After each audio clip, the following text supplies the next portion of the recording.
안녕하세요. 진실의 힘 임팩TV입니다. 미국의 민주당 중진들이 트럼프 대통령에게 한미 방위비 협정을 빨리 매듭 지으라고 압력을 넣고 있습니다. 저도 한마디 하고 싶은데요. 야, 힘세고 덩치 크다고 눈에 뵈는 게 없냐? 재손하고 싶지? 그럼 우리나라 이용하지 말고 아픈 국민들을 마음으로 좀 대해봐. 지금처럼 하다가는 선거도 하기 전에 쫓겨나겠어? 다들 아시다시피 지금 트럼프가 이런 국제적인 위기 상황에서도 본인 성격대로 막 행동을 하고 있는데요. WHO 사무총장이랑 말폭탄을 주고받다가 급기야 지원금을 끊겠다고 선언을 해버렸어요. 지금이 그럴 때입니까? 이럴 때일수록 더 힘을 모아야 하는 건데 정말 어린애도 아니고 왜 그러는지 알 수가 없어요. 물론 WHO 사무총장이 말을 심하게 하기는 했죠. 그건 미국 국민들이 충분히 기분 상할 수 있는 일이라고 생각을 합니다. 안 그래도 사망자가 많아서 어수선할 텐데 거기에 대고 시체 봉투 운운하는 말을 했으니. 문재인 대통령님께 전화를 해서 The Greatest Leadership이라고 칭송을 하던 빌 게이츠도 지금은 협력을 해야 할 때지 대립할 때가 아니라면서 WHO 지원 중단 안에 대해서 비판을 했어요.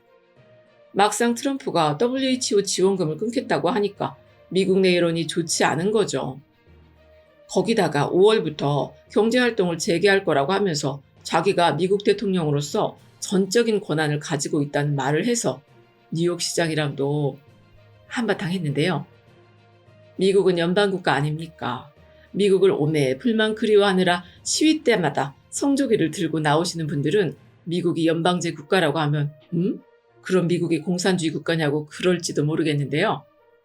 어쩌다 그런 생각을 하게 됐는지 모르겠지만 만약 통일을 하게 되면 낮은 한계의 연방제부터 시작해야 하지 않겠냐는 일반적인 관측이 어떻게 둔갑을 했는지 다들 알고 계시는 일 아닙니까?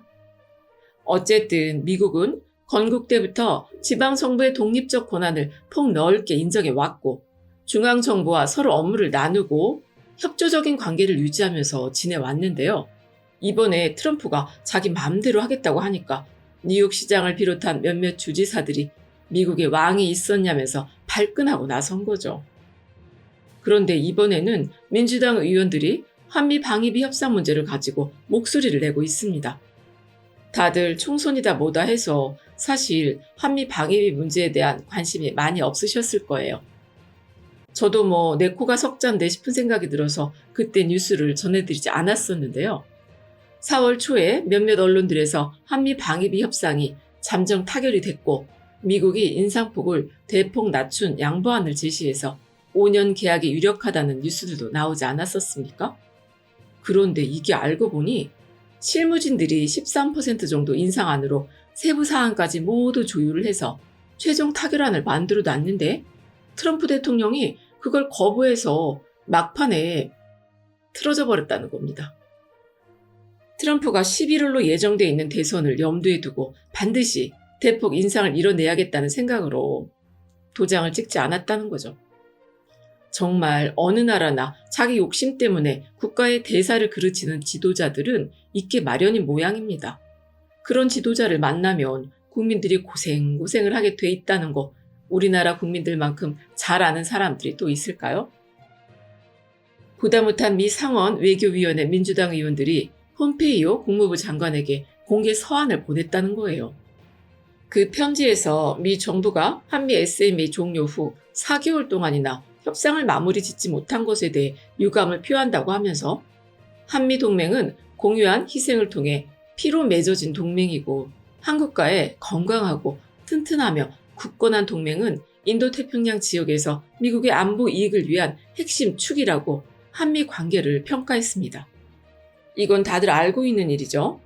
미국이 중국이랑 러시아를 견제하기 위해서 우리나라랑 일본을 방어막처럼 사용하고 있다는 걸 모르는 사람이 있나요? 그렇게 따지면 우리나라가 인도태평양 전선에서 미국 외 최전방 노릇을 하고 있는 것 아닙니까? 그 사실을 미국의 의원들이 누구보다 잘 알고 있기 때문에 트럼프한테 적당히 하고 빨리 협상을 마무리하라는 내용의 편지를 보낸 건데요. 트럼프가 실무자들이 내민 한미 방위비 협상을 내팽개친 날 우리나라에서는 미국으로 진단키트 60만 개를 보냈다는 것 알고 계시죠? 한미 동맹 차원에서 우리 문재인 정부에서는 미국을 최우선 지원국으로 지정을 해놓고 신경을 써주고 있는데 트럼프가 한다는 말이 한국은 먹고 살만한 나라니까 돈을 더 내라고? 그럼 미국은 먹고 살만하지 않아서 우리가 키트를 우선적으로 지원해 주는 겁니까? 지금 트럼프가 자기 재선에 한미 방위비 협상을 이용해 먹는 바람에 주한미군 기지에서 일하는 한국인 근로자들이 4월부터 무급휴직 상태가 됐어요. 우리가 물론 6.25 때 미국으로부터 큰 도움을 받은 건 사실이지만 그렇다고 방위비를 5배씩이나 더 올려달라는 게 말이 됩니까? 더군다나 어디에 쓰는지 묻지도 따지지도 못하는 돈을 5조 원이나 더 내야 한다는 게 말이 되냔 말이죠. 심지어 그 돈에는 미군이 태평양을 오가는 금액에 다른 나라에서 사용하는 금액까지 포함이 돼 있어요. 이미 주한미군이 일본에 주둔하기 위해 사용한 금액 중에 일부도 우리나라가 내놓은 방위비에서 사용했다는 게 밝혀지지 않았습니까? 평택의 미군 본토 기지보다 더 좋은 기지까지 우리나라가 90% 이상 금액을 내서 지어주고 미군 기지에 들어가는 토지 사용료도 받지 않고 있는데 이거 해도 너무한 거 아닌가요? 우리가 동맹이지 혹은 아니잖아요. 우리나라에 주둔하느라 어느 정도 금액이 드니까 니네가 이만큼 부담을 해줬으면 좋겠다. 이렇게 얘기를 해야지 돈이 얼마나 들고 어디에 쓰는지 알려주지도 않으면서 무조건 돈이 더 드니까 5배를 더 내놔라. 그러면 그게 우리를 호구 취급하는 거지 동맹 취급을 하는 거라고 생각할 수가 있겠습니까? 참 정말 돈이 그렇게 많이 들면 쓸데없이 돈 쓰지 말고 집에 가라고 그러고 싶네요. 끝까지 들어주셔서 고맙습니다.